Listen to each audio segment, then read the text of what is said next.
Bonsoir à tous, bonsoir à Zécry. Merci infiniment d'être avec nous ce soir en cette date si importante.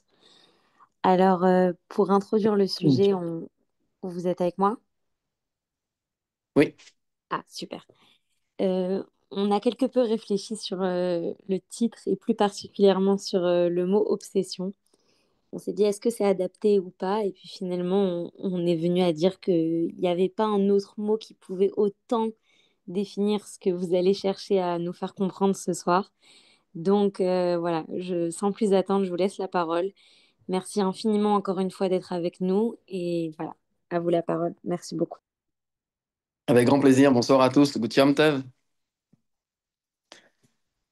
Euh, bon alors, comme ça, vous révélez les coulisses. Effectivement, quand vous m'avez demandé un titre, un thème pour la conférence de ce soir, vous m'avez envoyé le message à 20h45. Parce que si on dit tout, hein. Et, et je vous ai répondu à 20h46. Euh, Effectivement, je vous ai dit pourquoi cette obsession quant à l'attachement au tzaddik, au rabbi. Alors c'est vrai que le terme obsession, il peut faire grincer des dents. Effectivement, il peut paraître un petit peu provocateur, mais je crois que ce terme est juste. Si vous regardez ce cours et que vous n'êtes pas Chabad, peut-être devrais-je dire que vous n'êtes pas encore Chabad, alors c'est sûr et certain que vous vous êtes déjà posé cette question. Qu'est-ce qui se passe avec le rabbi? Qu'est-ce qui se passe? Bon, des tzadikim, on en a connu. Oui, on demande des brachot, oui, on fait des pèlerinages, d'accord, mais bon, le rabbi, et les photos, et les posters, et les tableaux, et les dollars, et le 770, et le OL, et le rabbi il a dit ci, le rabbi il a dit ça, etc. Effectivement, on peut avoir l'impression, si on n'est pas Chabad, qu'il y a une sorte d'obsession. En tout cas, ça ressemble un petit peu à une obsession. Et si vous êtes Chabad, et que vous regardez ce cours, alors c'est sûr que certains de votre entourage vous a déjà posé cette question. Et je me suis dit que qu'il serait peut-être une bonne idée ce soir d'en parler clairement, franchement, crûment et sincèrement pour comprendre exactement ce qui se passe avec le rabbi et éventuellement cette différence qu'on peut faire entre le rabbi et les autres tzadikim.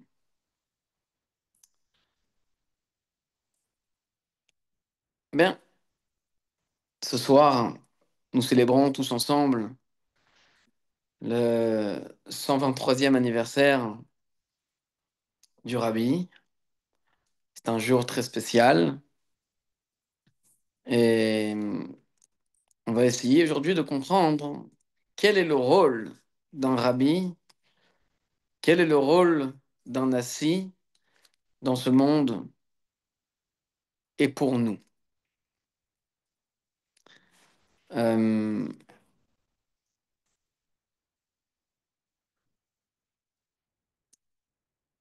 avant, avant de rentrer dans le vif du sujet, je l'avais déjà fait la dernière fois, mais ça a été coupé dans la vidéo de YouTube. J'espère que cette fois-ci, ça ne le sera pas.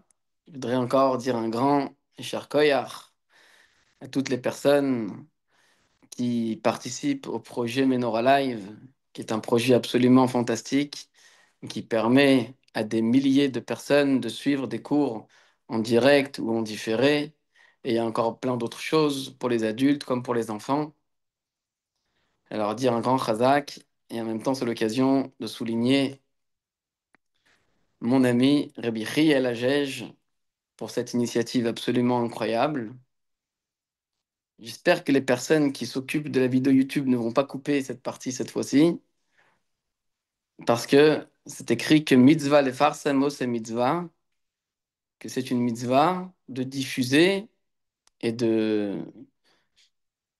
et de, d'annoncer ceux qui font des mitzvot. Bien, dans le Sefer Devarim, il y a, il y a un pasouk dans lequel c'est écrit Uldov Kabo. Uldov Kabo, ça veut dire qu'on doit s'attacher, devek, c'est de la colle, on doit se coller à Kadosh Baruch Hu. Et sur place, Rashi intervient, Rashi commentateur principal de la Torah et de la Gemara. Rashi nous dit, qu'est-ce que ça veut dire Uldov Kabo? Tu sais comment on fait pour s'attacher à Dieu? Hadbek atzmach, attache-toi au tzadikim, au talmidei chachamim. Et c'est comme ça qu'on s'attache avec Akadosh Baruch Hu.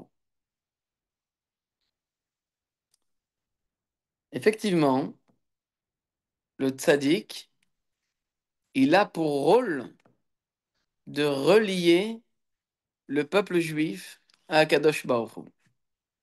C'est-à-dire qu'en fait, un juif aurait du mal, a priori, à s'attacher avec Dieu, puisque le juif, c'est only humain, même s'il a une parcelle divine, puisqu'il a une neshama.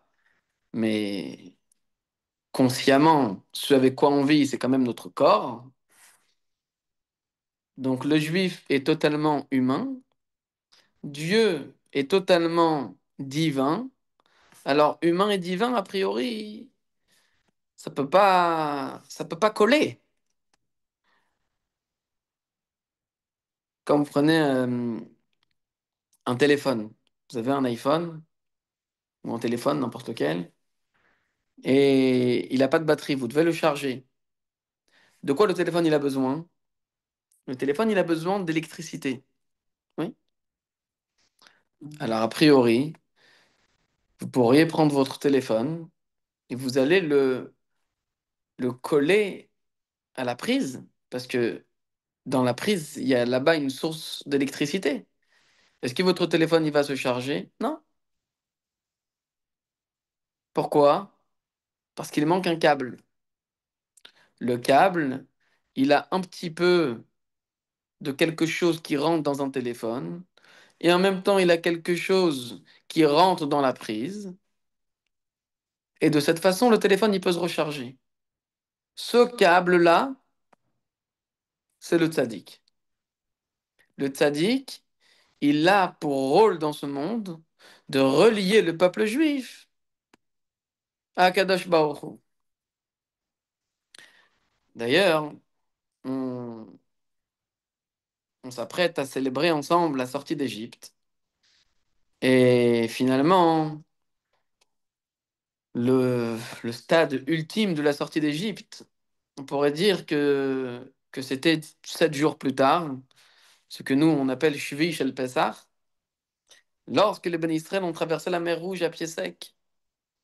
Et à ce moment-là, la Torah nous dit Vaya minu Hashem Moshe Avdo, que les Juifs ont cru en Hachem et en Moshe son serviteur.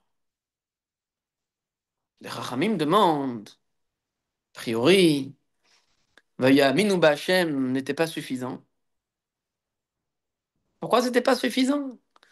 Les Bnei Israël croient en Dieu, la Emouna en Hachem, ça suffit.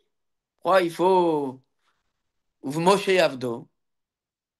Nous disent les Chachamim, parce que s'il n'y a pas de Moshe Avdo, alors il n'y a pas d'Hachem. Entre guillemets, pardon, autrement dit, si les Juifs n'ont pas la Emouna en Moshe Rabbeinu, alors ils ne peuvent pas non plus avoir la Emouna à Kadosh Baruch Hu. Pour croire en Dieu, il faut croire en Moshe. Pourquoi? Eh bien, c'est parce qu'en réalité, le Raya Mehemna, le berger fidèle, le guide du peuple juif, il est, il est à la source de l'attachement à Dieu. C'est-à-dire qu'en réalité, qui est-ce qui connecte le juif à Dieu? C'est le Moshe Rabbeinu. C'est ce qu'on a appris dans le dernier Mahamar qui a été distribué et corrigé par le rabbi, le Mahamar Ve'ata Tetzaveh, qui a été distribué en Tafshin Nunbet. Il n'a pas été prononcé en Nunbet, mais il a été distribué en Nunbet. Ve'ata Tetzaveh, Akadosh Baruch Hu s'adresse à Moshe, il lui dit, et toi, Tetzaveh, et Ben Israël. Alors Tetzaveh, ça veut dire tu ordonneras au Ben Israël, mais on sait que Tetzaveh, mitzvah, veut également dire Tzavta, Tzavta Vechibo. Tzavta, c'est un attachement. En effet, le Moshe Rabbeinu et le Moshe de chaque génération a pour rôle de nourrir le peuple juif en Emouna, qui nous donne cette parnassa de Emouna, qui nous donne cette alimentation de Emouna, c'est Moshe Rabbeinu. Le tzaddik de la génération, c'est ce qu'on appelle un Memutza Hamchaber, un intermédiaire qui relie. Parce qu'il y a deux sortes d'intermédiaires.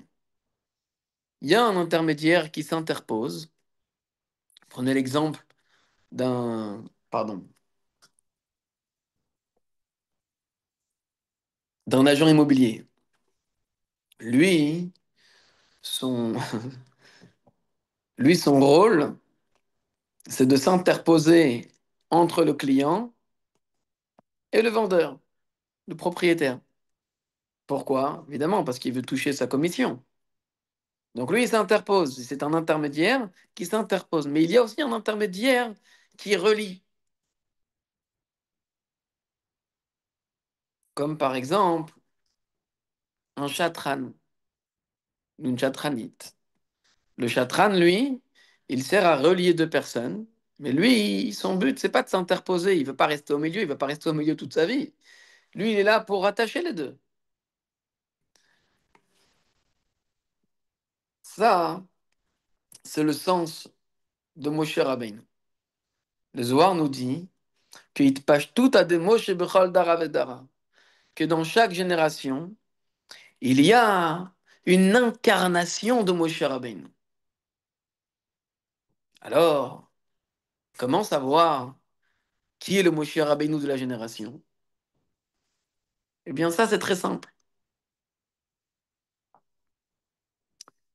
Il faut que cet homme réponde aux mêmes critères que ceux de Moshe Rabbeinu. On y reviendra dans un instant. Vous savez que dans la halacha, dans le code de loi juive, il y a, il y a une halacha qui donne le vertige. Que dit cette halacha? Elle dit comme cela. Tinok, un enfant, dès qu'il commence un petit peu à parler, on va devoir lui apprendre un passouk de Torah. Est-ce que vous sauriez me dire quel est ce passouk, d'après vous? Alors, vous pouvez pas parler, vous pouvez peut-être écrire sur le chat. Effectivement, on aurait pu s'attendre à un passouk comme Shema Israël, Hashem Elokeinu, Hashem Echad, ou alors Bereshit bara Elohim. Non. La halakha nous dit le premier passouk qu'on enseigne à un enfant, c'est Torah Tziva Lanu Moshe. C'est quand même incroyable. Le premier passouk qu'on va enseigner à un enfant, c'est un passouk dans lequel le nom d'Hachem ne figure pas. Mais paradoxalement, le nom d'Hachem, lui, il se trouve dans ce passouk. Le nom de Moshe, pardon, lui se trouve dans ce passouk. Torah Tziva Lanu Moshe Morasha Kilat Yaakov. la Torah que nous a ordonné Moshe. Est-ce que c'est Moshe qui nous a ordonné la Torah? C'est pas Moshe qui ordonne. Torah Tziva Lanu Moshe? Qui ordonne? C'est Moshe ou c'est Hachem? Je reviens sur le passage de tout à l'heure. Ve'ata tetzavé, toi tu ordonneras. Ve'ikru elecha shemen zaïd zar katit lama'or. Depuis quand c'est Moshe qui donne les ordres? C'est Hachem qui donne les ordres. Moshe, pardon, a transmis la Torah au Ben Israël. Il a enseigné la Torah au Ben Israël. Mais est-ce que c'est lui qui tziva la nous Moshe? C'est lui qui met tzavé. Qu'est-ce que ça veut dire tziva? Comme on l'a déjà dit. Tziva, pardon, comme mitzvah, milashon tzavta vechibur. Moshe Rabbeinu, il a pour rôle d'attacher un juif à Kadosh Baruch Hu. Alors, c'est pour ça que dès qu'un enfant commence un petit peu à pouvoir parler, tout de suite, on lui inculque. Et cette halakha, c'est pas une halakha qui vient de Chabad, c'est une halakha du Shulchan Aruch. Le Shulchan Aruch nous dit, un enfant, dès qu'il commence à parler, on doit lui inculquer l'attachement au tzaddik. Et alors, cette connexion avec le Nassi, c'est pas un luxe. C'est pas un luxe. C'est une nécessité. C'est une urgence. Parce que c'est cet attachement au tzaddik qui nous permet finalement de nous relier à Kadosh Baruch Hu. D'ailleurs, vous savez que on, on célèbre bien sûr le Pessah. Mais quelques jours après Pessah, quelques jours après la sortie d'Égypte, 50 jours après la sortie d'Égypte, les bénis Israël ont commis la faute du veau d'or, l'une des plus graves fautes, l'une des trois fautes, des trois avérotes, sur lesquelles on dit Yeharek val Yavor. Si, chas v'shalom, quelqu'un nous menace de nous tuer si on ne veut pas transgresser cette avéra, eh bien, on doit se laisser tuer pour ne pas transgresser l'avéra. Alors que normalement, pikuach nefesh, dochet kol haTorah kula, quand il y a un risque, de mort, eh bien, toute la Torah est repoussée. Toute la Torah est repoussée, sauf trois avérotes. Et là, les bénis Israël vont commettre une faute extrêmement grave, celle du veau d'or. Pourquoi? Comment est-ce possible? Eh bien, si vous regardez simplement le pshat de la Torah, c'est qu'en réalité, les bénis Israël manquaient d'attachement à Moshe Rabbeinu. Eh oui, ils l'ont dit clairement. Moshe Rabbeinu nous a plantés, alors on va servir un veau d'or. Quel rapport? Quel rapport entre les deux? C'est qui que tu veux remplacer? C'est Dieu ou c'est Moshe? Moshe Rabbeinu, il n'est pas revenu du mont Sinaï. Alors remplace par un autre Moshe. Qu'est-ce que tu es en train de faire? Vous vous êtes déjà posé cette question? Quel rapport entre le fait que Moshe Rabbeinu ne soit pas revenu et le fait de servir un veau d'or?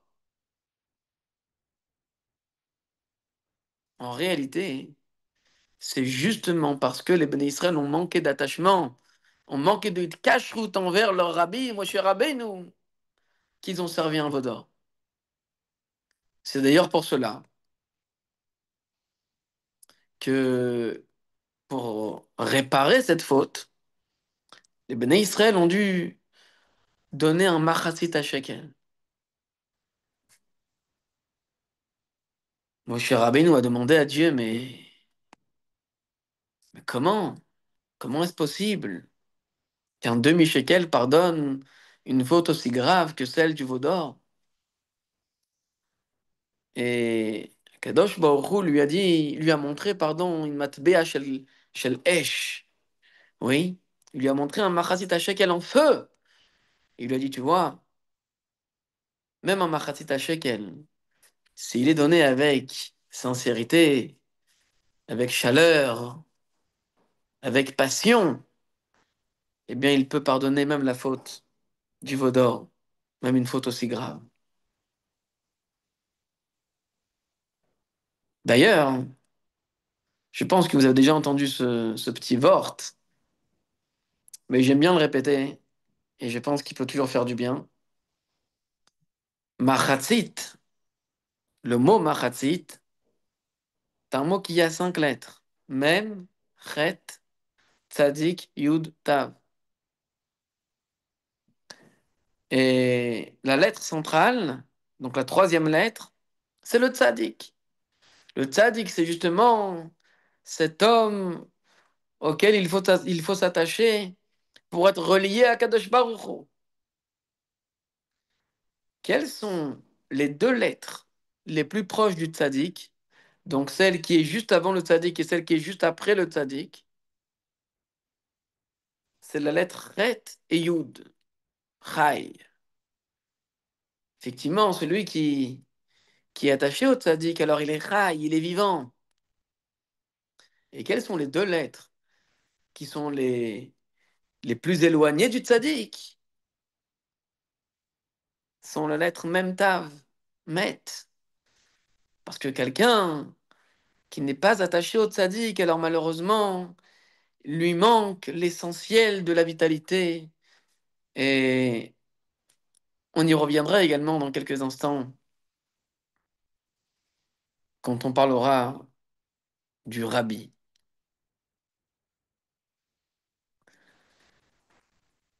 Voilà pourquoi l'attachement au tzaddik, finalement, n'est pas juste une histoire de mode, comme on peut parfois en avoir l'impression dans cette génération. Certains sortent des colliers, des scratchs à la casquette. Pardonnez-moi, hein, j'ai rien contre, mais c'est pas ça la chassidoute. On peut broder des noms sur les talit, sur les tefilines, on peut faire des casquettes, des kippotes, on peut faire plein de choses, mais c'est pas ça être un chassid. Ça, c'est des artifices, c'est du folklore. L'attachement au tzaddik, il est fondamental parce que sans lui, on ne peut pas s'attacher à Dieu en fait. Le tzaddik, c'est l'intermédiaire qui nous relie à Dieu. Un juif ne peut pas s'attacher à Dieu s'il n'est pas attaché au tzaddik. C'est un fait. Et tout à l'heure, je vous ai demandé, d'accord, ça a été dit sur Moshe Rabbeinu. Mais comment savoir qui est le Moshe Rabbeinu de notre génération? Des tzaddikim, il y en a eu plein. Il y a plein de grands tzaddikim. Ah, qui t'a dit que le Moshe Rabbeinu, c'est ton rabbi? Hein? Et moi, j'ai envie de te dire que c'est mon rabbi. Et moi, je vais te dire que c'est lui, et moi, je vais te dire que c'est l'autre. Alors, c'est simple. Pas besoin de réfléchir énormément. Je vous le disais tout à l'heure. Hein. Comment reconnaître le Moshe Rabbeinu de la génération? Itpash tout à des Moshe Bechol Dara Vedara. Pour le reconnaître, il faut que le Moshe de cette génération réponde aux mêmes critères que le premier Moshe Rabbeinu. Or, comment le Moshe Rabbeinu premier a-t-il été choisi? Tout le monde connaît l'histoire, on ne va pas revenir dessus très longuement. Mais Moshe Rabbeinu, c'est celui qui s'est soucié de la brebis égarée. Que quand il avait tout un troupeau, même en voyant un yachid, même en voyant un individu, je ne sais pas si on peut dire individu sur un animal, mais en tout cas, même en voyant un animal seul s'égarer, il est parti le chercher, il a couru après pour aller le chercher. Moi, je suis Rabbeinu, c'est cet homme qui, quand il voit un Égyptien frapper un Juif, il ne peut pas rester passif, il intervient. Que quand il voit 2 Juifs se disputer, il va de suite s'interposer pour faire stopper la dispute. Que quand il va voir des jeunes filles en train de se faire harceler par des bergers, alors il va intervenir. C'est comme ça qu'il va devenir le gendre de Yitro. Moshe Rabbeinu, c'est cet homme qui, quand il voit, quand il constate une situation dans laquelle il peut aider, dans laquelle il peut intervenir, alors il est hors de question de rester les bras croisés, mais il va intervenir. Ça, c'est Moshe Rabbeinu. Or, nous avons eu et nous avons le bonheur, la chance de faire partie de la génération du Rabbi. Et j'aimerais vous poser une question simple. Où avons-nous vu, dans notre histoire, un tzaddik qui s'est préoccupé du devenir d'un juif qui se trouve au bout du monde? Et quand je vous dis au bout du monde, c'est tant bien au sens propre sur le plan géographique qu'au sens figuré sur le plan spirituel. Où avons-nous vu un juif assis à Brooklyn, mais qui se soucie d'un juif? Ah, alors on me dit Abraham. C'est vrai, Abraham, c'était certainement le premier Lubavitch. Mais moi, je parlais dans notre... c'est vrai, j'ai dit dans notre histoire contemporaine. Un juif qui est assis à Brooklyn, mais qui se soucie de la situation matérielle et spirituelle d'un autre juif simple qui vit en Alaska, au Congo, à Katmandou, à Bombay, à Koh Samui, à Dubaï et partout dans le monde. On a vu des tzadikim à travers le monde qui ont rayonné par leur piété, par leur érudition, par leur capacité à faire des miracles. Mais où avons-nous vu, Ribono Shel Olam, un tzaddik envoyer des familles entières, déracinées de leur famille, de leur entourage, quitter des endroits géniaux sur le plan spirituel, où ils avaient des écoles juives, des mikvaot, une boucherie cachère, des restaurants, et pour aller s'installer dans des déserts spirituels?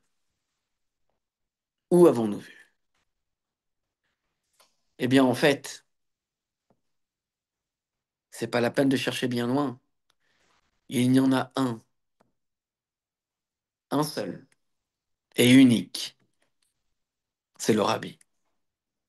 Le rabbi est ce berger fidèle, et ce Raya Meimna, ce Roé Neeman, ce tzaddik, ce Moshe Rabbeinu, qui voit une brebis s'égarer et qui ne peut pas rester indifférent, qui ne peut pas rester passif, qui va intervenir et qui va aider à travers ses émissaires. Et aujourd'hui, ils sont plus de 6 000, nous sommes plus de 6 000 dans le monde, Baruch Hashem.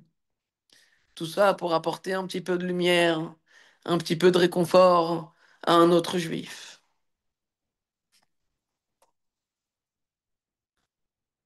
Vous avez certainement déjà entendu cette histoire, mais ce soir, elle est particulièrement parlante, pertinente. Cette femme âgée, un dimanche matin, qui faisait la queue pour recevoir $1 du rabbi, $1 de bracha, et au bout de 2 heures de queue, elle arrive face au rabbi. Elle voit un homme qui est bien plus âgé qu'elle, qui a 90 ans et qui est debout. Et lui, ça fait des heures qu'il est debout. Et elle pose la question au rabbi, elle dit, mais, Ribono Shel Olam, mais comment vous faites? Comment vous faites pour rester debout, à distribuer des dollars et des dollars, mais vous n'êtes pas fatigué? Vous n'êtes pas fatigué? Elle demande au rabbi. Le rabbi lui répond, quand on compte des diamants, on ne se fatigue pas. Et j'ai entendu il y a quelques années un très joli mot du Rav Binyamin Merghi, de qui je me suis également inspiré pour cette conférence. Et j'ai trouvé ça très fort. En réalité, quand on compte des diamants, est-ce que vraiment on ne se fatigue pas? Celui qui compte les diamants de son patron, vous allez me dire qu'il ne se fatigue pas? Je peux vous assurer qu'à la fin de la journée, il sera fatigué. Quand est-ce qu'on compte des diamants et qu'on ne se fatigue pas? Eh bien, c'est quand on compte ses propres diamants. Ça veut dire qu'en réalité, le rabbi ne considérait pas seulement chaque juif comme un diamant, mais il considérait un juif comme son diamant.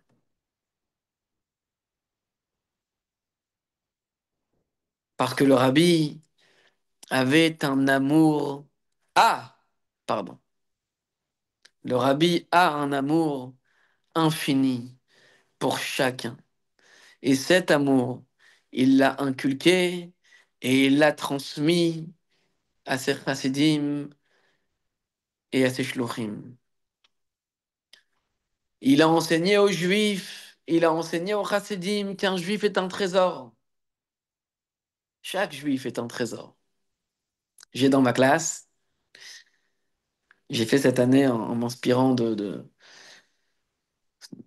école en Israël, j'ai fait dans ma classe, sur le mur, un grand panneau où dessus c'est écrit chaque juif est un diamant. Et en forme de diamant, c'est très joli, je pourrais vous envoyer une photo si vous voulez. J'ai fait imprimer des diamants plastifiés, découpés. Et j'ai 32 élèves dans ma classe et j'ai fait 32 diamants comme ça qui sont posés sur le mur. Et, et chaque matin, je rappelle aux enfants qu'ils sont tous des diamants. Pourquoi?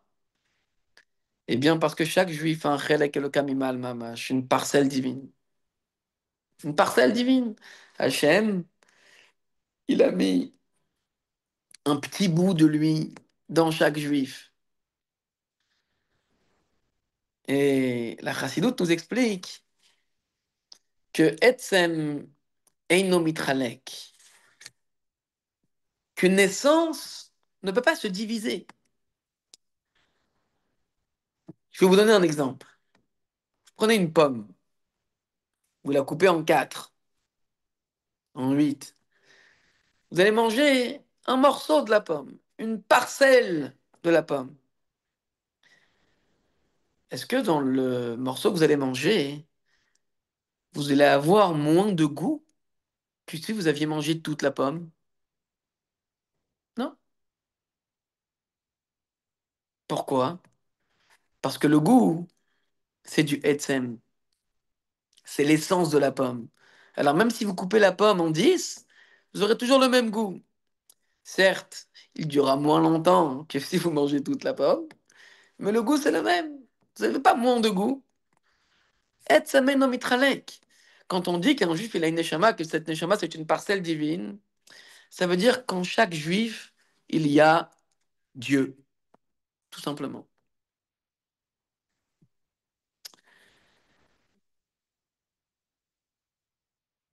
Je vous ai dit tout à l'heure qu'on allait y revenir.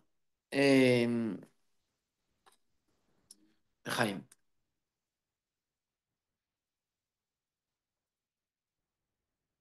sur le sujet du rabbi.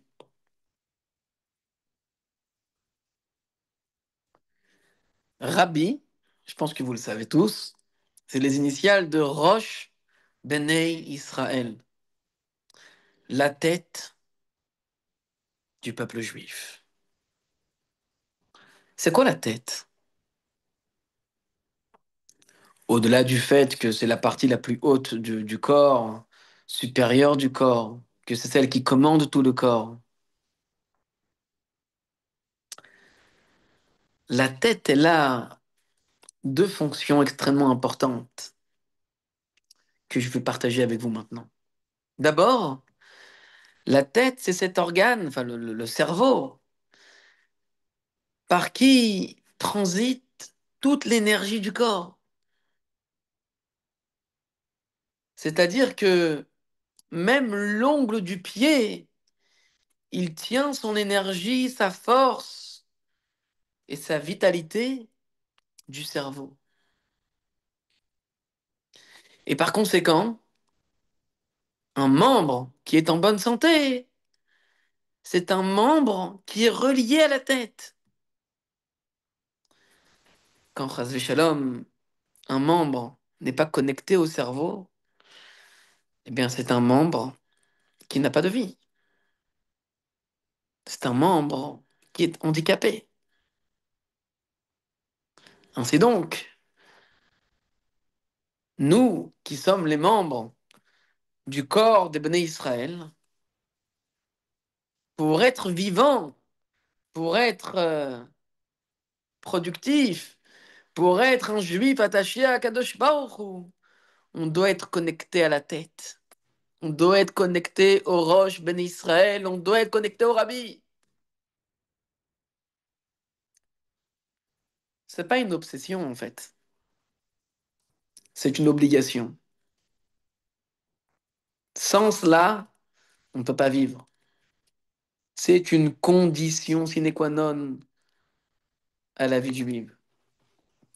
Pardonnez-moi un instant, s'il vous plaît.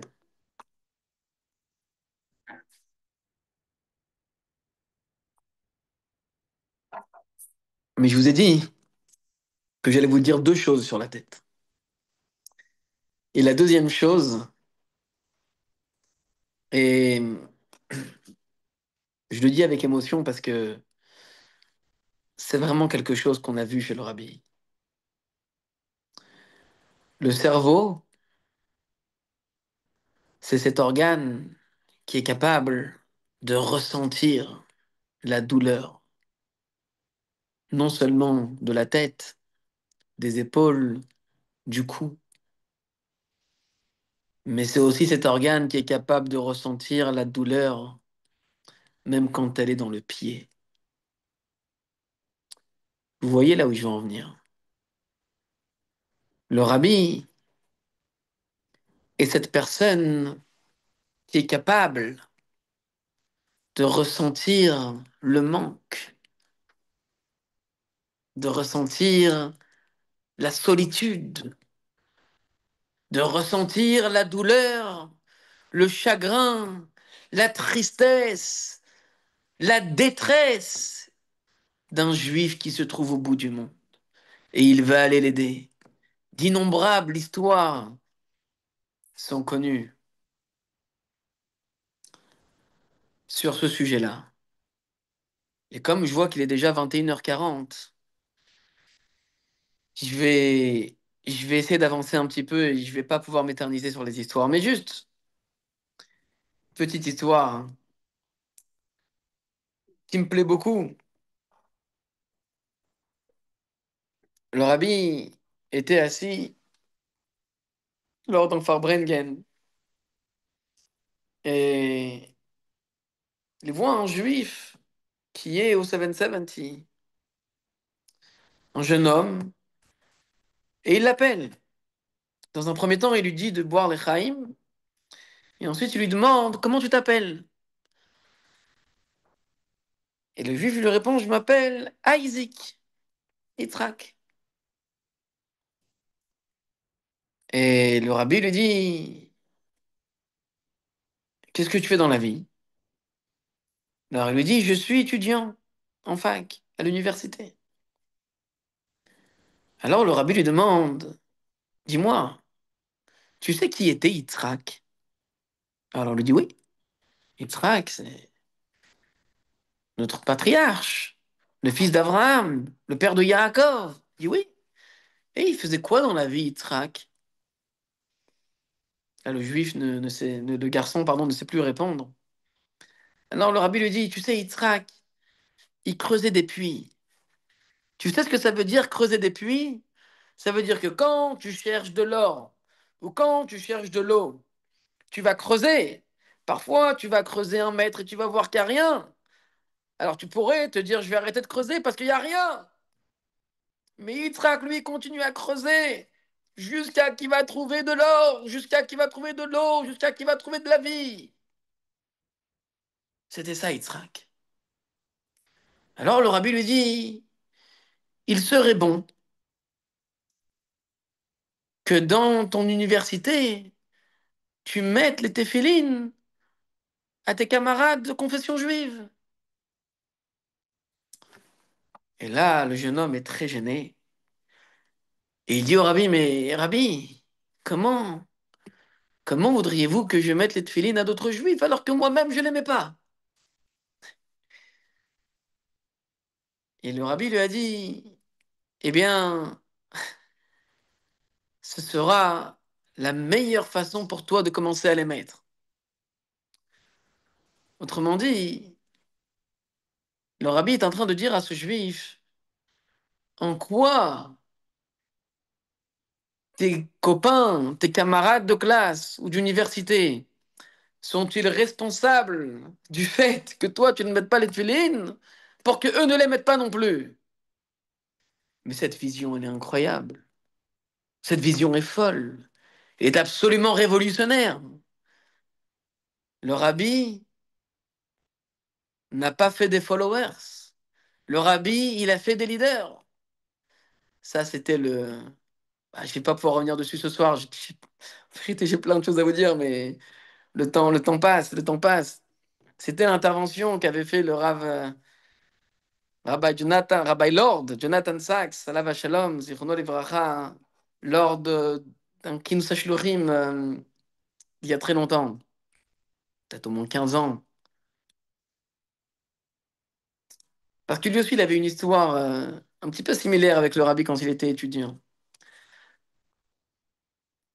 En réalité, par cette histoire, le rabbi nous a enseigné que ce qui valide l'existence d'une personne, ce n'est pas tant ce qu'elle fait pour elle, mais c'est aussi, peut-être surtout, ce qu'elle fait pour l'autre.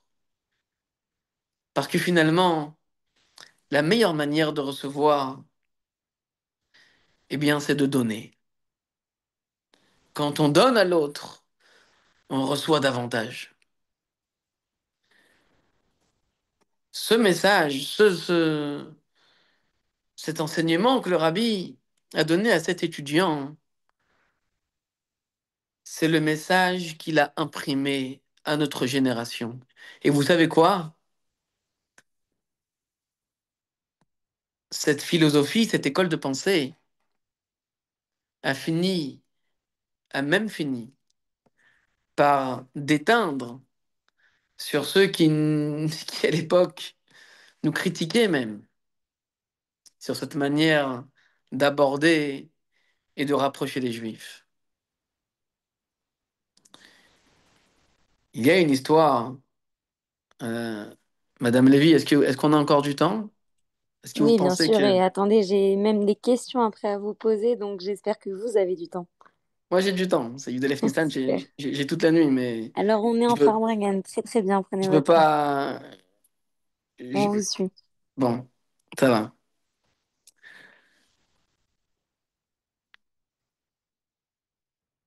Le rabbi, je reviendrai ensuite sur ceux qui nous critiquaient à l'époque.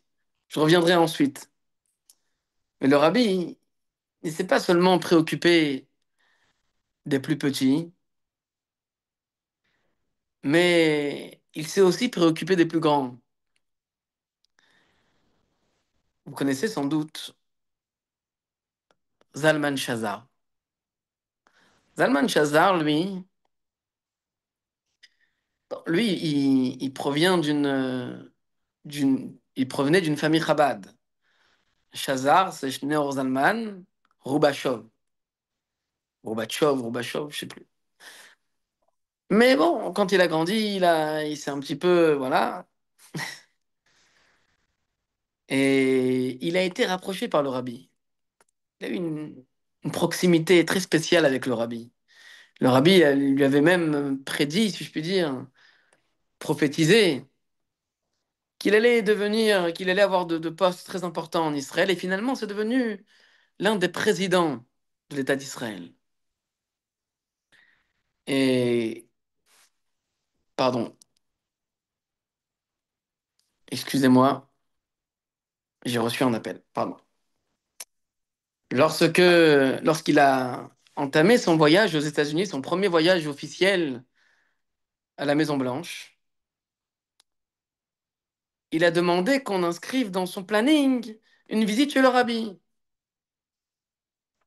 Le protocole n'a pas vu d'inconvénient, alors ça a été accepté, mais ils ont dit à Zalman Shazar, par contre, c'est le rabbi qui viendra vers toi. C'est pas toi qui iras au 770. Alors lui, il était extrêmement gêné. Il dit, mais je peux pas, c'est le rabbi quand même. Alors il a écrit au rabbi. Il a expliqué son problème. Il a exposé son problème. Et le rabbi a répondu, je dois consulter. Je dois consulter. Qu'est-ce qui se passe? Excusez-moi. Il lui a dit, je dois consulter le rabbi Rayat. Excusez-moi, est-ce que je peux faire une toute petite pause? Je reste là, hein, sur le Zoom. Je vais juste vous demander un instant Bien sûr. parce que Mais pause. j'ai la personne qui m'a nettoyé ma voiture qui est en train de m'appeler depuis tout à l'heure Pas de problème, et il me lâche pas. on vous attend. Non, non, mais je reste là. Je vais demander juste. Pardonnez-moi. Le rabbi a dit qu'il devait consulter le rabbi Rayat, son beau-père, pour savoir ce qu'il devait faire. Et ensuite, le rabbi a rendu la réponse à Zalman Shazar et il lui a dit, mon beau-père a dit que d'ici, en parlant du 770, on ne se déplace pas. Aïe, aïe, aïe. Zalman Shazar était extrêmement embêté, il ne savait pas quoi faire. Il était comme un fou. Quand est arrivé donc ses rendez-vous, etc., à la Maison Blanche, il a été ensuite invité à un dîner spécial dans un hôtel. Et, et vers la fin, Zalman Shazar, il a appelé, je ne sais pas si vous connaissez cette histoire, elle est incroyable. Il a appelé son chauffeur discrètement et il lui a dit, écoute-moi, tu vas m'amener tout de suite au 770. Pose pas de questions, on part au 770.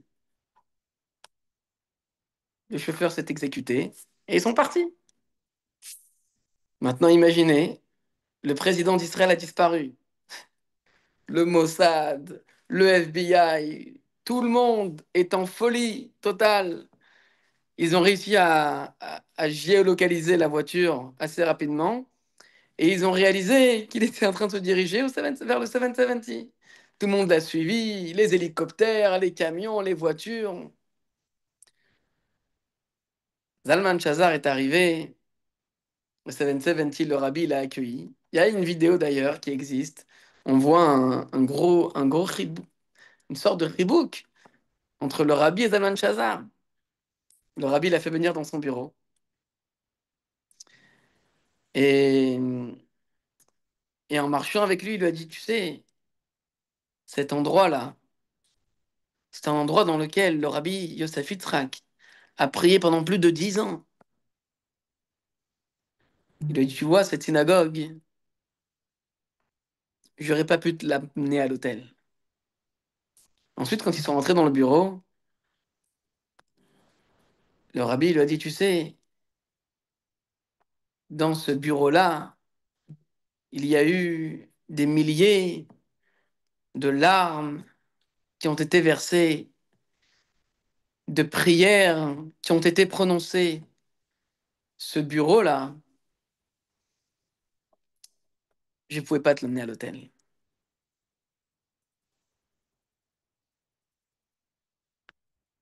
On comprend de là, hein,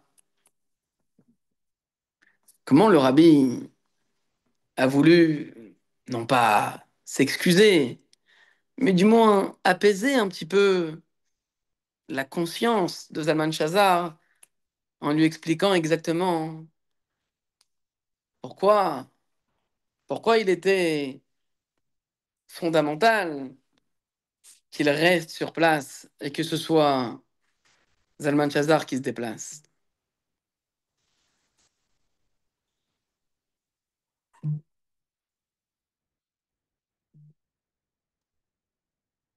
jour, tout le monde sait que en 1967, peut-être je finis avec cette histoire, ou peut-être si vous êtes encore en forme, je continuerai, mais bon. On est parti un peu en mode Farbrengen, alors bref. En tout cas, vous savez qu'en 1967, au mois de mai, le peuple juif tout entier craignait enfin, pour la survie du peuple israélien. Israël était encerclé par ses voisins arabes. Et l'Akba Omer, le rabbi, est sorti pour la parade en disant: Vos frères et vos sœurs qui sont en Eretz Israël, en Eretz Akdosha, Eretz Akodesh, se trouvent dans une situation où Dieu il les protège. Et pour les aider, il faut rajouter des psukim de Torah. Et c'est là que le rabbi a introduit le Miftat Tefillin, la campagne des Tefillin. À Bnei Brak, il y avait un rave, qui lui n'a pas du tout été d'accord avec cette campagne. Et il a demandé à ses élèves, à ses disciples, de sortir dans les rues et d'accrocher sur les poteaux des pancartes où c'est écrit: ne surtout pas écouter le rabbi. C'est des bêtises, c'est n'importe quoi. On met pas les tefilines à n'importe quel juif dans la rue, on n'accoste pas un juif dans la rue de cette manière, c'est n'importe quoi. Ça a fait beaucoup de mal au rabbi. Mais le rabbi n'a rien dit.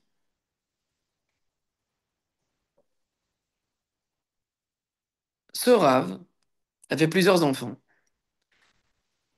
Et l'un de ces garçons, à l'âge de l'adolescence,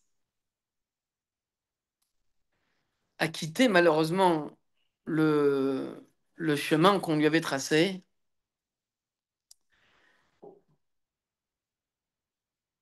Et vous savez, dans ces milieux-là, ultra-orthodoxes, quand un enfant quitte le Derech HaTorah, alors malheureusement pour les parents, c'est comme si l'enfant était mort. Je suis très sérieux, c'est pas une blague. Ça peut paraître complètement fou, mais ça existe encore dans certaines communautés. Si l'enfant commence à toucher à sa barbe, etc., les parents se déchirent la chemise jusqu'au cœur. Ils arrêtent de s'asseoir sur des vraies chaises, ils s'assoient par terre pendant 7 jours. Ils considèrent vraiment leur enfant comme mort.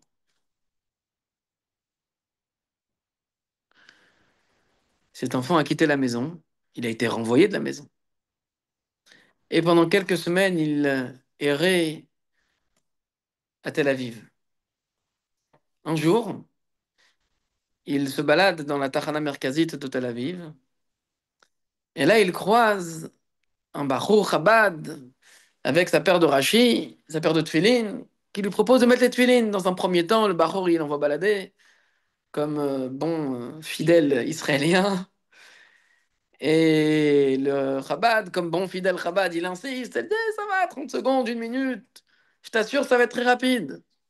Il avait vraiment un look de fry. Finalement, il accepte. Et quand il lui met les tefilines, vous savez, quand on met les tefilines à quelqu'un qui, dans un premier temps, refuse, on imagine que c'est quelqu'un qui ne met pas les tefilines, qui ne sait pas mettre les tefilines. Alors on lui prend le bras, on lui pose les tefilines, on lui fait répéter Baruch, Baruch, Ata, Ata. Et là, il voit que ce Baruch, il sait parfaitement mettre les tefilines. Il enroule ta, ta, ta, ta, les brachot, ta, ta, ta, ta. On comprend pas, il dit: mais tu voulais pas mettre les tefilines de 2 minutes, mais en fait, il sait mettre les tefilines. Ça a l'air d'être un geste qu'il maîtrise parfaitement. Il comprend pas. Au moment où cet enfant, cet adolescent commence à faire le chemin Israël, des larmes commencent à couler sur ses joues et il s'effondre en sanglots. Et là, le Bachor, il comprend pas. Il bug, il est mal à l'aise, il sait pas quoi dire, il sait pas quoi faire. Quand il se calme, le Bachor lui dit: qu'est-ce qui se passe? Pourquoi, pourquoi tu pleures? Et le jeune homme lui dit, écoute, je vais t'expliquer, il y a quelques mois, j'ai été renvoyé de la maison, j'ai été pris d'une folie, j'ai rasé ma barbe. Et voilà que le barour commence à discuter avec lui. Et il lui dit, mais tu sais, Ein Matzav Avoud, il n'y a pas de situation désespérée. Tu peux revenir. Tu vas revenir. Je suis sûr que si tu rentres à la maison au bout de quelques mois maintenant, tes parents ils vont t'accepter, ils vont t'accueillir. Peut-être que le dialogue va pouvoir se débloquer. Allez, rentre à la maison. Il lui a pris un billet, il lui a dit rentre à Bnei Brak. L'adolescent rentre à Bnei Brak. Il est sur le seuil de sa maison et il tremble de peur. Finalement, il sonne à la maison. Et qui l'accueille? Son père. Mais au bout de quelques mois, son cœur s'était attendri. Il était soucieux de ne pas avoir de nouvelles de son fils, alors en le revoyant, malgré tout, il est rassuré, il est soulagé. Alors il le prend dans les bras. Et sa mère le prend aussi dans les bras. Elle l'accueille à la maison, elle lui prépare un thé. Et le père dit à son fils, qu'est-ce qui s'est passé? Comment t'es revenu? Pourquoi t'es revenu? Alors il répond, et il explique, voilà, j'étais à la Tachana Merkazit, à Tel Aviv, et là j'ai rencontré un Baruch Chabad qui m'a proposé de mettre les tefilines. Dans un premier temps, j'ai refusé, il a insisté, finalement j'ai accepté, je me suis mis à faire le schéma, et là j'ai éclaté en sanglots. J'ai discuté avec lui, il m'a conseillé d'entrer à la maison, et voilà que je suis maintenant là devant vous, et j'ai décidé de faire teshuva. Là, le père comprend, comprend son erreur. Et sans attendre, il achète un billet pour aller à New York. Il se rend chez le rabbi, il arrive face au rabbi, et il dit au rabbi, voilà, je voudrais vous dire deux choses. La première chose, c'est que je dois vous dire merci. Merci parce que vous avez sauvé la vie de mon fils. Vous avez sauvé la vie de mon enfant. Et par extension, celle de toute notre famille. Alors merci. Merci de tout mon cœur, Rabbi. Mais je dois aussi vous présenter des excuses pour le mal que je vous ai fait. Je le regrette sincèrement. Pardon, Rabbi.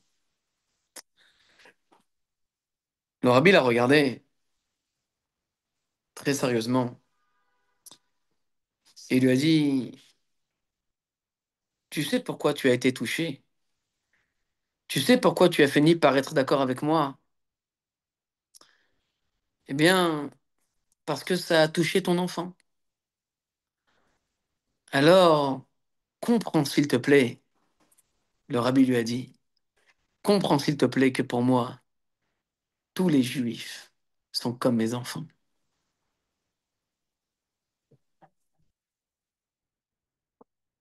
Nous, Chassidim Chabad, et juifs en général, on doit suivre le chemin du Rabbi. Et on n'a pas le choix.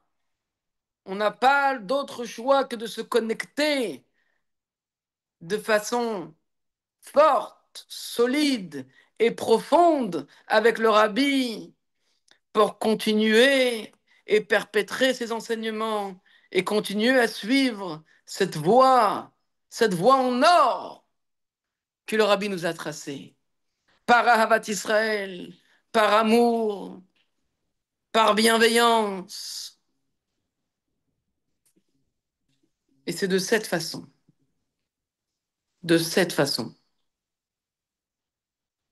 qu'on pourra non seulement nous attacher avec Akadosh Baruch Hu, mais qu'on pourra également relier tout le peuple juif à Akadosh Baruch Hu.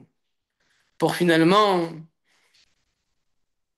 faire en sorte que cet amour, cet attachement, cette connexion soit visible et tangible. Et Bezrat Hashem, nous mériterons alors la révélation divine de la façon la plus claire et qui Meitzetra Meretz Mitzrayim Arenu Niflaot, de la même façon que Ben Nissan Nigalu, alors Ben Nissan Atidin Ligael, que Bezrat Hashem, on puisse revoir de nos yeux, de chair et de sang, très rapidement, notre Rabbi, notre Mashiach, et qu'il puisse nous conduire,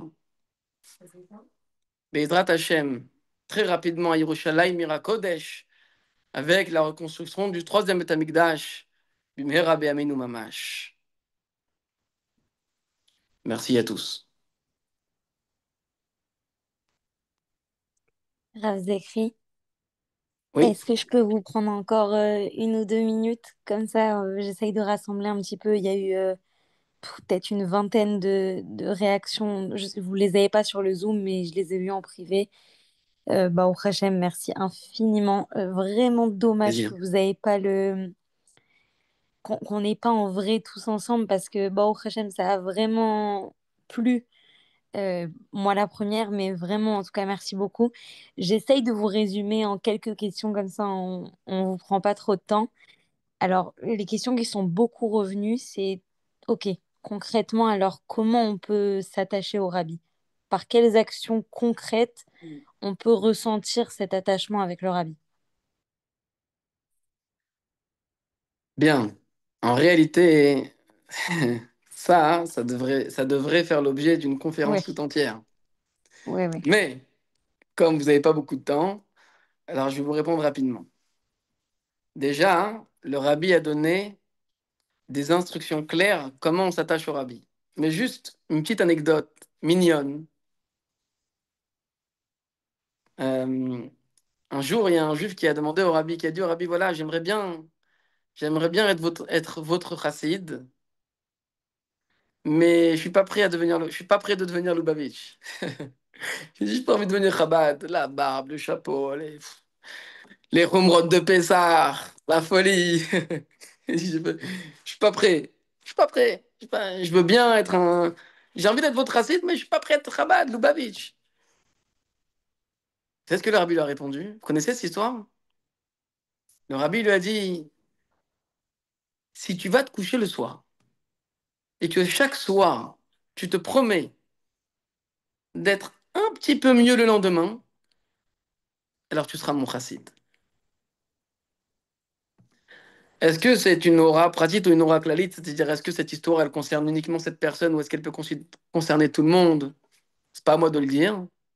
Miani ou Mahani pour pour interpréter les paroles du rabbi ou pour donner des mesures et des destinations aux paroles du rabbi.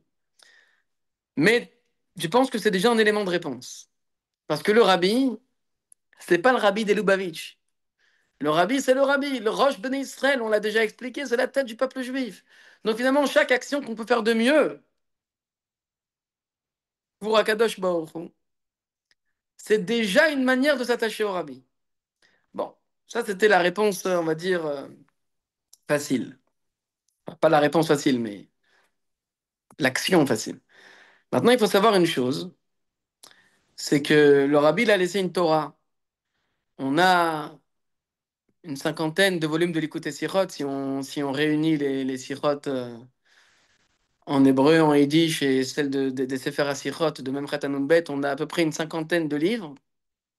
On a encore plus de 70 Torah Menachem. On a des Sifrei Marim, Melukatim par les années. On a des grottes Kodesh, des lettres saintes qui ont été écrites par le rabbi.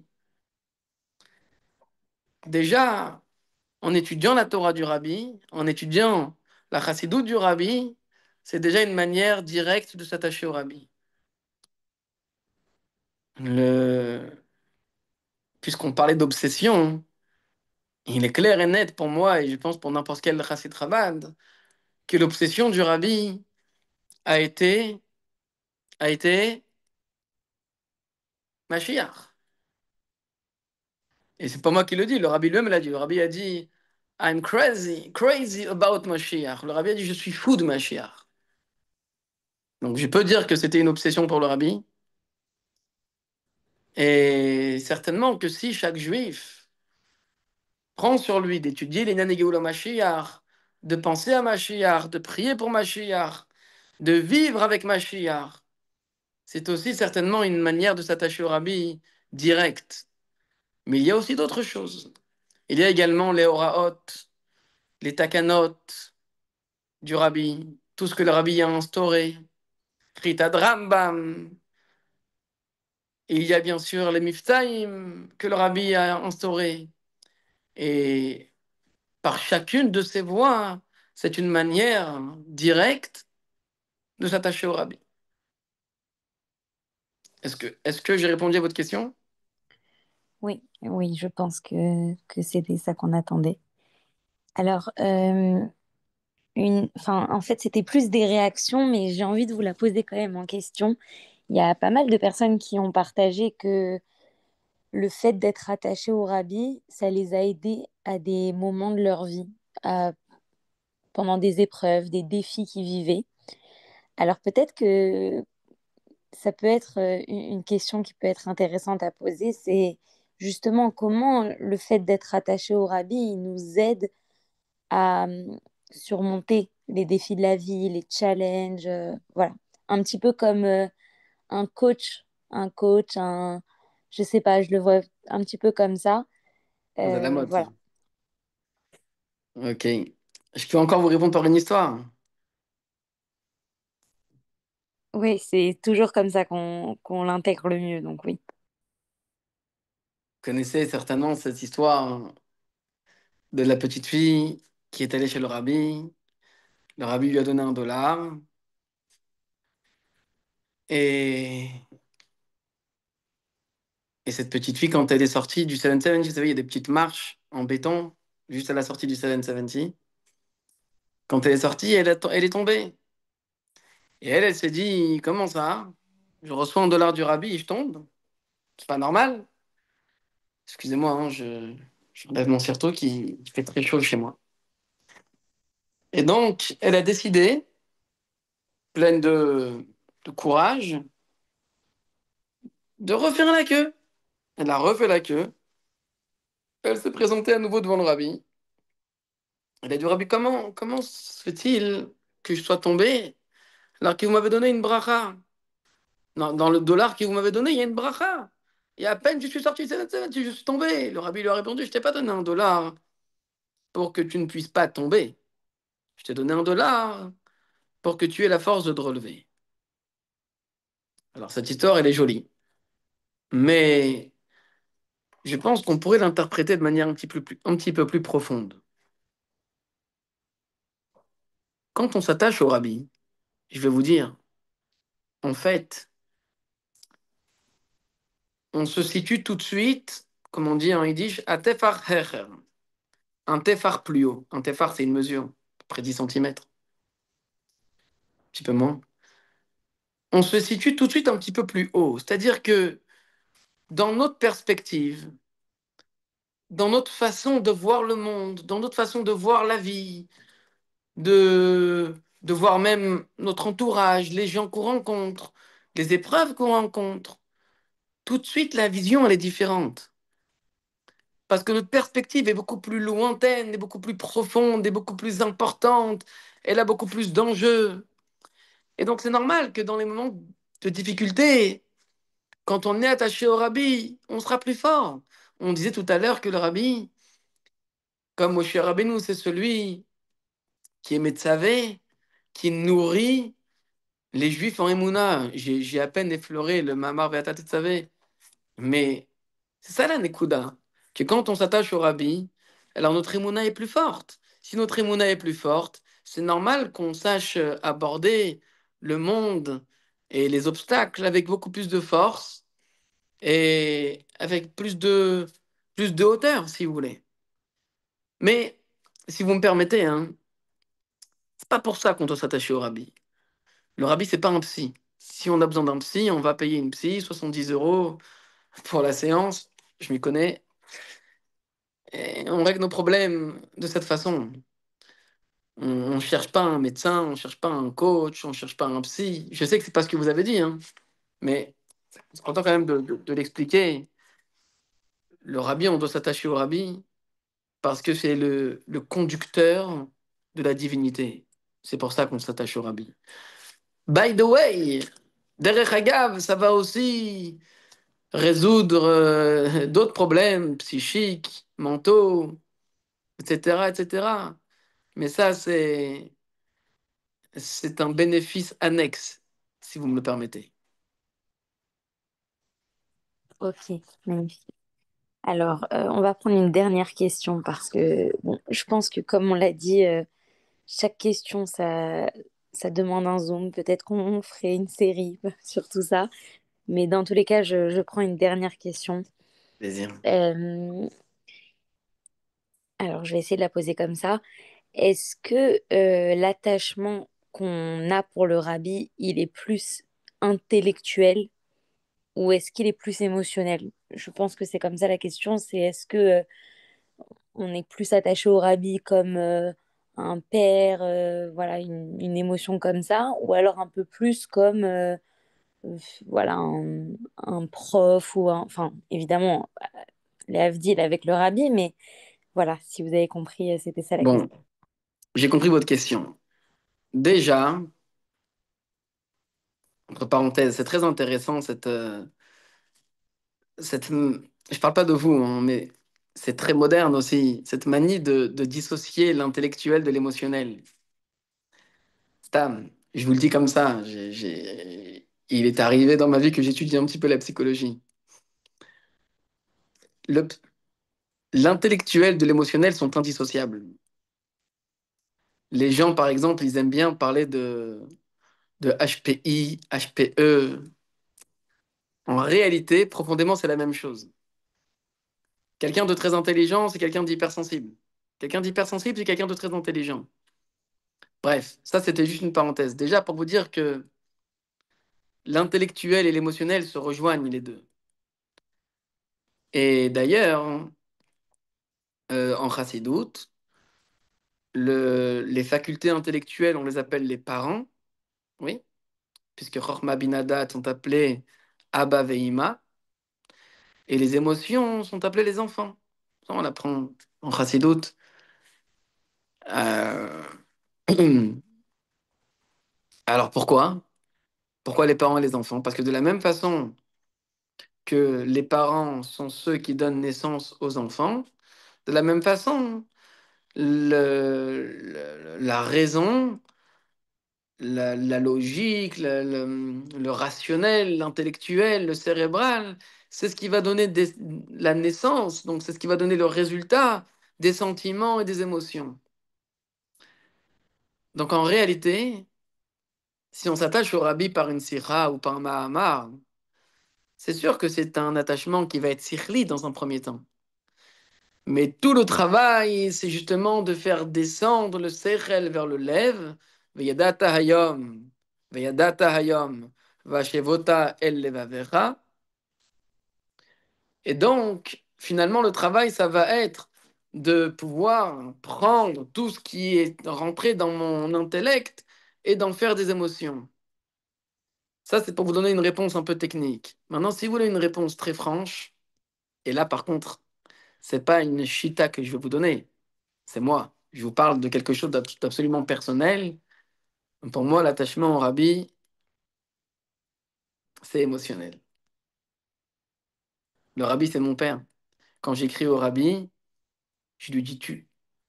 Il y en a qui, quand ils écrivent au rabbi, ils parlent à la troisième personne. Ça se fait. Moi, quand j'écris au rabbi, je lui dis tu. Bon, on est dans un farbayan, alors je me permets un petit peu de faire comme si vraiment on était entre nous, mais pour moi, le rabbi, c'est mon père. Et quand je m'adresse au rabbi, je m'adresse vraiment au rabbi comme je m'adresse à mon père. Et l'attachement entre un fils et un père, c'est un attachement qui est intrinsèque, qui est essentiel, mais qui est surtout émotionnel. Donc en réalité, c'est l'objectif, on peut le résumer comme ça.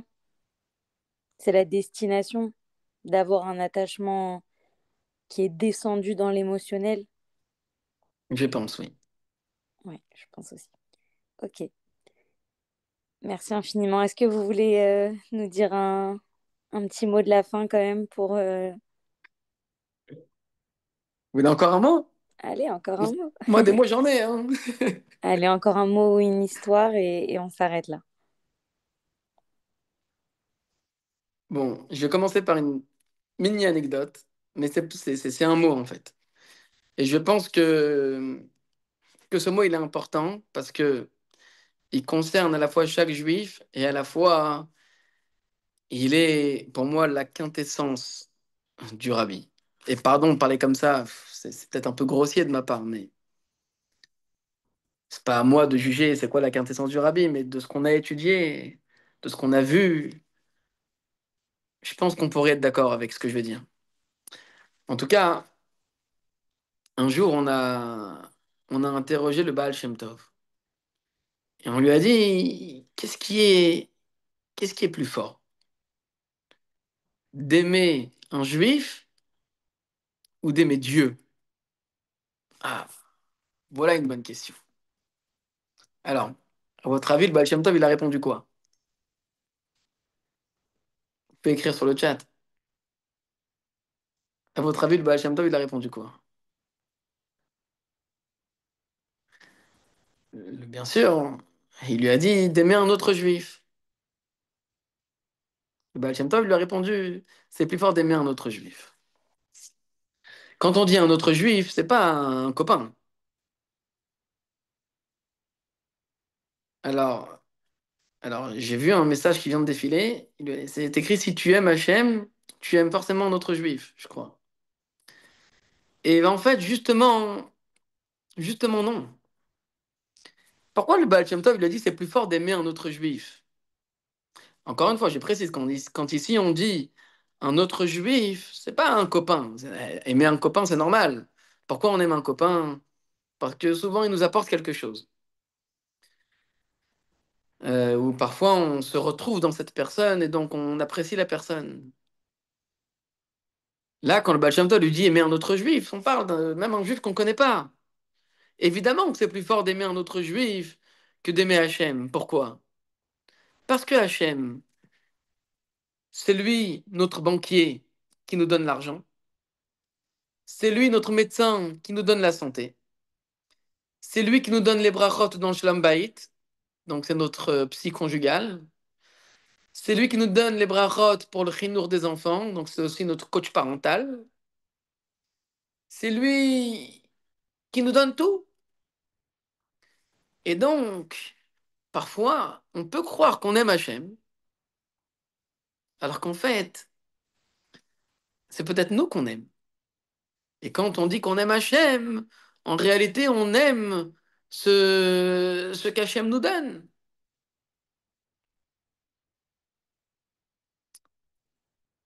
Mais quand on aime un autre juif qui nous a rien fait, qui nous a rien apporté, qui nous a rien donné, là, on peut être sûr qu'on aime Hachem.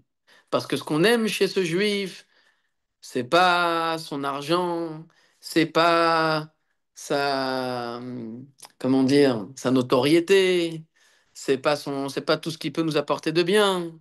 Ce qu'on aime chez ce juif, c'est obligatoirement sa neshama, son chelek eloka mimal mamash. C'est cette parcelle divine qu'on aime chez ce juif. Ça, c'est la grande explication que l'Admorazaken donne dans le Perek Lev de Tanya sur la question de ce juif qui a demandé à Hillel de lui apprendre la Torah en 1 minute, le temps qu'il reste debout sur un pied, combien de temps on peut rester debout sur un pied. Et Hillel Azaken lui a répondu, Mandé al-Arsan, il est chavrach lo ta'avid. En d'autres mots, Ahavat Israël. Et il lui a fini, Veidar Pirushaou, Zoï Torah, Kol Torah Kula, Zéou, Zoï, je sais plus, Kol Torah Kula, ça c'est toute la Torah, Veidar Pirushaou, et tout le reste n'est que commentaire.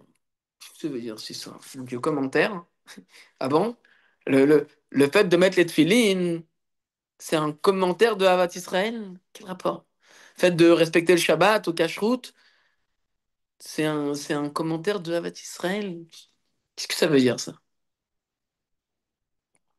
L'Admorazakan explique ça. Je vais l'expliquer en 2 secondes pour ne pas prendre trop de temps, mais ça, c'est toute la Nekuda. Que c'est quoi le travail d'un juif? C'est de faire en sorte que sa neshama domine son corps. De faire en sorte que la neshama va réussir à raffiner, à élever et à amadouer son corps. Quand un juif il aime Hachem, on peut pas être sûr qu'il aime Hachem. Quand un juif il met les tefilines, on peut pas être sûr que c'est parce qu'il aime Hachem et qu'il fait ça pour Akadosh Baruch Hu. Peut-être qu'il fait ça parce qu'il pense que ça va lui rajouter des miles et que grâce à ça il va passer une bonne journée. Peut-être qu'il le fait parce qu'il attend lui aussi quelque chose d'Hachem. Alors il se dit, comme c'est donnant, donnant, si moi je fais pour Hachem, alors Hachem il va faire pour moi aussi. Quand un juif il aime un juif et qu'il aime sa neshama, il n'y a pas, il y a pas autre chose, il n'y a pas un intérêt personnel, il n'y a rien d'autre que sa neshama. Là, c'est la preuve que ce juif, il aime profondément qui? Bien sûr le juif, mais aussi Akadosh Baruch Hu. Maintenant, je vais vous dire un petit mot, puisque vous m'avez chauffé.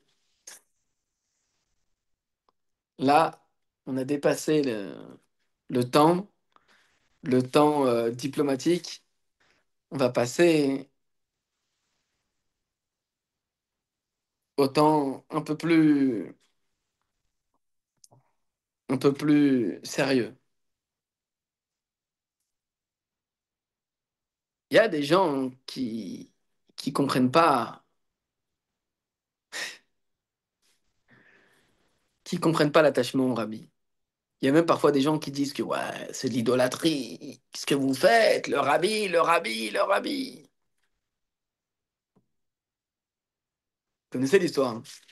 Un jour, il y a quelqu'un qui s'est plaint au rabbi et il dit j'aime pas comment ça se passe chez vous. Et tout le monde a Quand on rentre chez eux, ils ont des grandes photos du rabbi, des grandes photos du rabbi. Le rabbi dit bon, si t'es gêné par les grandes photos du rabbi, t'as qu'à prendre une petite photo. En parlant de photos, avant de répondre à la question, hein, c'est l'histoire de ce. Il y avait un intendant, Chesed, Chesed Alberstam, qui travaillait dans la maison du rabbi, qui travaillait chez la Rebbetzin. Et un jour, je sais pas, un jour, il était indisponible, ou il était malade, ou en déplacement, je sais pas, il était pas là. Kitsour. Et la rabbinite, elle a eu un problème à la maison, est-ce que de plomberie ou d'électricité, la vérité, je sais plus, j'ai plus les détails. Mais du coup, elle a appelé un réparateur, un mécanicien, je sais pas comment on appelle ça. Et donc, le gars est arrivé. C'était pas un Chabad. C'était un juif, mais pas un Chabad. Et donc, il a fait son petit travail dans la maison. Et avant de partir, il a dit à la rabbinite, il a dit, vous n'êtes pas Lubavitch. Alors la rabbinite, elle lui a dit, pourquoi? Elle dit, parce que chez toutes les maisons Lubavitch où j'ai été, il y a des grandes photos du rabbi. Et vous n'avez pas de photo du rabbi. La rabbinite, elle lui a répondu avec un grand sourire, elle a dit, c'est parce que moi, j'ai l'original à la maison. Je n'ai pas besoin de photos. Bref, en vérité, je vais vous dire un truc. Les gens, souvent, ça les énerve, ce truc-là. Ça les rend fous. Le fameux Vayaminu Ba'Hashem Uv Moshe Avdo. C'est quoi l'idolâtrie?